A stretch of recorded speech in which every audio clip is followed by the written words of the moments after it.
মুখ্যমন্ত্রীর কড়া বার্তার পরই তিনতলায় শুরু হয়েছে অ্যাকশন। বেআইনি নির্মাণ ভাঙতে নামানো হয়েছে বুলডোজার।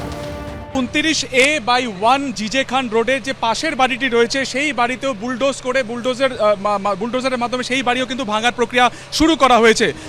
পুলিশ সূত্রে খবর, পাঁচতলা বাড়িটির নিচে দুটি গেট। এই বাড়ির মূলত দুটি এন্ট্রান্স রয়েছে, একটি হচ্ছে এরকম একটি বড় লোহার গেট রয়েছে এবং তার পাশাপাশি রয়েছে একটি ছোট গেট। পুলিশ সূত্রে খবর, জিজে খান রোডের এই বহুতলের দোতলা ও তিনতলায় চলত চামড়ার কারখানা। মঙ্গলবার এখানেই আগুন লাগে। ঘটনার দিন কারখানার কোলাপসেবল গেটের তালা বন্ধই ছিল। কর্মীরা যাতে নজর এড়িয়ে যখন তখন বাইরে চলে যেতে না পারেন তার জন্য তালা দিয়ে রাখা হতো এই গেটটি। মূলত এই ছোট গেট থেকেই যারা কর্মীরা যারা ছিলেন তারা যাতায়াত করতেন, কিন্তু যেটা পুলিশ সূত্রে জানা যাচ্ছে এখনো পর্যন্ত তদন্তে যেটা উঠে আসছে যে এই গেটটি সবসময়ের জন্য বন্ধ থাকলেও এই যে গেটটি রয়েছে অর্থাৎ ছোট কলাপসেবল যে গেট রয়েছে এটি থেকেই কর্মীরা মাঝে মধ্যে বাইরে যেতে পারতেন, কিন্তু ঘটনার সময় এই গেটটি বন্ধ থাকাতে কেউ কিন্তু বাড়ির ভেতর থেকে বেরোতে পারেননি এই কারখানার ভেতরে যারা কাজ করছিলেন। প্রচুর পরিমাণ দাহ্য জিনিস মজুদ থাকায় নিমেষের মধ্যে আগুন ভয়াবহ আকার নেয়। মেন গেটের কাছে ফোমে আগুন লেগে যাওয়ায় আটকে যায় বেরোনোর রাস্তা। ছোট গেটের তালা দেওয়া থাকায় ভেতরে আটকে পড়েন 5 জনই। পরে কারখানা শৌচাগার থেকে অচৈতন্য অবস্থায় উদ্ধার করা হয় 5 শ্রমিককে। ফরেনসিক বিশেষজ্ঞদের অনুমান, শর্ট সার্কিট থেকে আগুন লাগে মেন গেটের কাছে। বেরোনোর রাস্তা না পেয়ে কারখানার আরো ভিতরে ঢুকে যান কর্মীরা।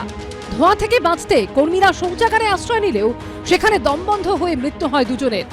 বুধবার আদালতে পুলিশের পক্ষ থেকে দাবি করা হয়, কোনো অগ্নি নির্বাপন ব্যবস্থা না থাকা সত্ত্বেও ওই বেআইনি চামড়া কারখানায় অতিরিক্ত দাহ্য পদার্থ মজুত করা ছিল। যে কোনো সময় প্রাণহানি ঘটে যেতে পারে জেনেও উদাসীন ছিল কর্তৃপক্ষ। 50/1 জিজে খান রোডের 5তলা বাড়িতে 2টি সংস্থার নামে কারখানা চলছিল।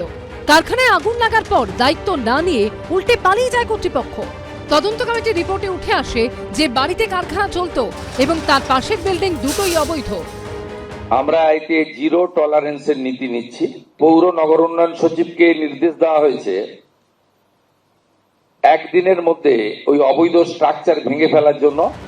বুধবার বিকেলেই শুরু হয় বুলডোজার দিয়ে বাড়ি ভাঙা। বৃহস্পতিবার সকাল থেকে ফের শুরু হয় কাজ। তিলজলা রোডে যেখানে মূল যে বাড়িটি ছিল, অগ্নিকাণ্ডে ক্ষতিগ্রস্ত যে বাড়ি ছিল, তার পাশের বাড়িটিকেও কিন্তু বেআইনি ঘোষণা করা হয়েছিল। সেই পাশের বাড়িতেও কিছুক্ষণ আগে বুলডোজারের মাধ্যমে তা কিন্তু ভাঙার প্রক্রিয়া চলছে।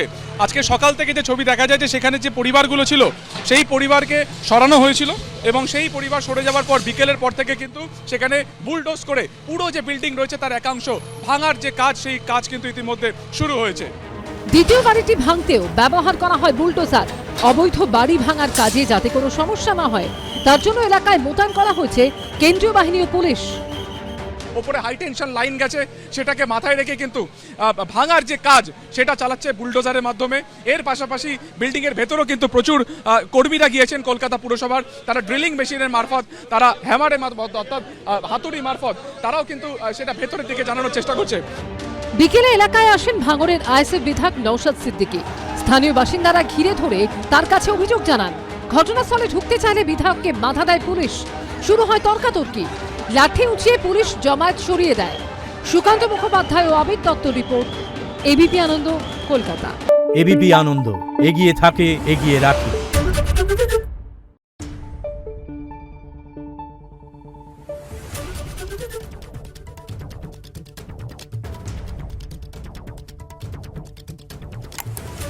Thank you.